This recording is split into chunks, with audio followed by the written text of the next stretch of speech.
Hello viewers, मैं Shambhu Chauhan Gita astronomy classes में आपका हार्दिक अभिनंदन करता है। और आज के विषय में हमने वर्ण के संबंध में कुछ जानकारियाँ आपके सामने रखना चाहते हैं।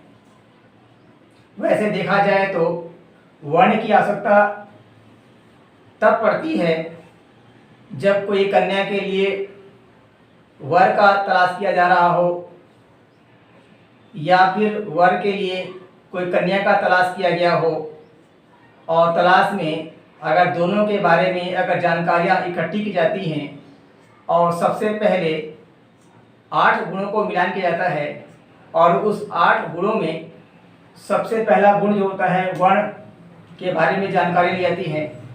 तो हम ये चाहते हैं कि ये वर्ण क्या है और उसकी उपयोगिता क्या है और उसका फायदा कैसे लिया जाता है, हम इसके बारे में जानने की कोशिश करेंगे।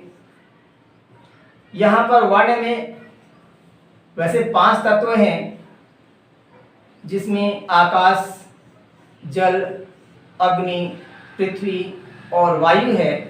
लेकिन यहाँ पर वर्ण को हम यहाँ पर 4 भागों में बांटा गया है, जिसमें आकाश को सर्वोपरि मान लिया गया है।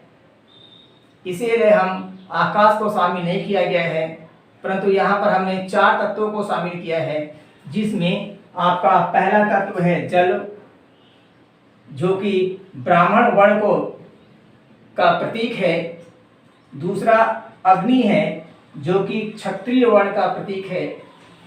तीसरा पृथ्वी, जो कि वैश्य वर्ण का प्रतीक है। चौथा वायु, जो कि शूद्र वर्ण का प्रतीक है। परंतु हम आपको यहाँ बता दें यहाँ पर कि ये जो वर्ण व्यवस्था जो बनाई गई थी, और ये वर्ण व्यवस्था जो बनाया गया है, हमारे ऋषियों और महात्माओं ने बनाया, और उन्होंने इस वर्ण की जो है व्यवस्था जो की है वो जाति के लिए नहीं है, वो एक गुणात्मक पहलू को ध्यान में रखकर बनाया गया है। एक वो मान जब एक प्रतीक है जिसका जाति और धर्म से कोई संबंध नहीं है। और ब्राह्मण वर्ण में हमने यहाँ पर कर्क राशि, वृश्चिक राशि और मीन राशि को शामिल किया है। क्षत्रिय राशि में हमने मीन, सिंह और धनु राशि को शामिल किया है। वैश्य राशि में हमने वृषभ, कन्या और मकर राशि को शामिल किया है। शूद्र राशि में हमने यहाँ पर मिथुन, तुला और हमने कुंभ राशि को शामिल किया है। परंतु अगर हम देखें कि यहाँ पर वर्ण को हमने यहाँ पर 2 भाग बांटा है। एक हमने वर और कन्या, हमने 2 भागों में बांटा गया है, वर और कन्या। यहाँ वर का मतलब होता है पुरुष और कन्या का मतलब होता है स्त्री। जबकि इस भूमंडल में, आकाश मंडल में 3 ग्रह ही जो सूचना के केंद्र हैं, जिसमें सूर्य, पृथ्वी और चंद्रमा। क्योंकि आकाश में सिर्फ 2 ही ग्रह हैं जो पृथ्वी को प्रभावित करते हैं, सूर्य और चंद्रमा। और यहाँ पर हम यहाँ पर देखते हैं कि सूर्य एक पुरुष ग्रह है, जबकि चंद्रमा एक स्त्री ग्रह है। इसलिए हमने वर के लिए हमने सूर्य का प्रयोग किया है और कन्या के लिए हमने चंद्रमा का प्रयोग किया है, और दोनों ये आकाश के हैं। जबकि पृथ्वी जो है वो हमारा दाम्पत्य जीवन है। अब क्योंकि सूर्य जो है वो जीवन का स्रोत है और पृथ्वी के लिए एक जीवन का उत्पादन है, इसीलिए हमने यहाँ पर सूर्य जो है एक वर माना है, और वर जो है वो जीवन का स्रोत है। जबकि सूर्य अपने आप में स्वतंत्र है। सूर्य के पास में जल भी है, अग्नि भी है, पृथ्वी भी है और वायु भी है, चारों तत्व हैं। और सूर्य के पास सबसे अधिक मात्रा में जल की उत्पत्ति होती है, उससे कम मात्रा में अग्नि की उत्पत्ति होती है, उससे कम मात्रा में भूमि की उत्पत्ति होती है और उससे कम मात्रा में वायु की उत्पत्ति होती है। यानी सूर्य के पास सबसे अधिक मात्रा में जल है, उससे कम मात्रा में अग्नि है, उससे कम मात्रा में भूमि है और उससे कम मात्रा में वायु है। इसलिए देखा जाए तो सूर्य की जो कार्य क्षमता है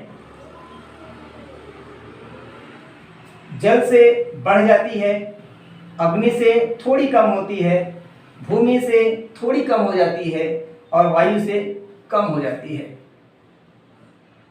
यानी जल के आगमन होने से पृथ्वी की क्षमता बढ़ जाती है, अग्नि का आगमन होने से पृथ्वी क्षमता थोड़ी कम हो जाती है, भूमि की क्षमता थोड़ी कम हो जाती है और वायु की क्षमता भी बहुत कम हो जाती है। जबकि सूर्य एक स्वतंत्र ग्रह है, उसे किसी भी अन्य ग्रह से कुछ लेने की आवश्यकता नहीं है।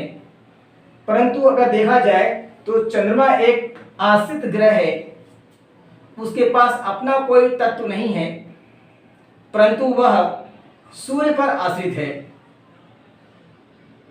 परंतु चंद्रमा को सूर्य से जल नहीं मिलता है, चंद्रमा को सूर्य से अग्नि की प्राप्ति नहीं होती है, ना ही सूर्य से चंद्रमा को भूमि प्राप्त हुआ है और ना ही सूर्य से चंद्रमा को वायु प्राप्त हुआ है।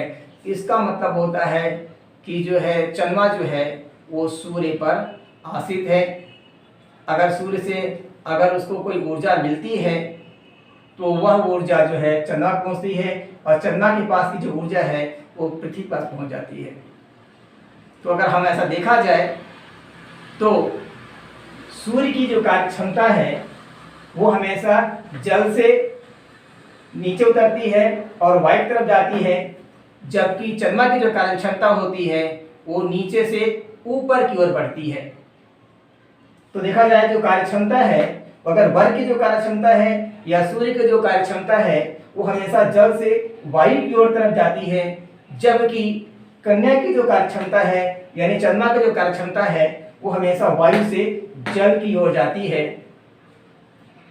तो अगर हम देखा जाए तो यहाँ पर अगर कार्य क्षमता देखें तो पुरुष की कार्य क्षमता हमेशा ब्राह्मण से शूद्र की ओर मतलब ऊपर से नीचे की ओर जाती है, जबकि कन्या की जो कार्य क्षमता है वो वायु से ब्राह्मण की ओर जाती है।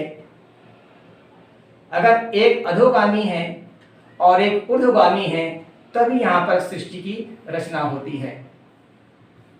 तो यहाँ पर जिस प्रकार सूर्य और चंद्र मिलकर भूमि पर सृष्टि की रचना करते हैं, उसी प्रकार इन क्षमताओं के आधार पर ही वर और कन्या जो है भूमि पर इस आकाश मंडल में एक सृष्टि की रचना करते हैं। और सृष्टि की रचना करने के लिए ये आवश्यक है कि वर की जो कार्य क्षमता हो वो हमेशा ऊपर से नीचे की ओर हो और कन्या की जो कार्य क्षमता हो वो नीचे से ऊपर की हो। तो इससे ये होता है कि जो ग्रहों में जो कार्य करने की क्षमता है और जो वर और कन्या में जो कार्य क्षमता है वो दोनों समान है।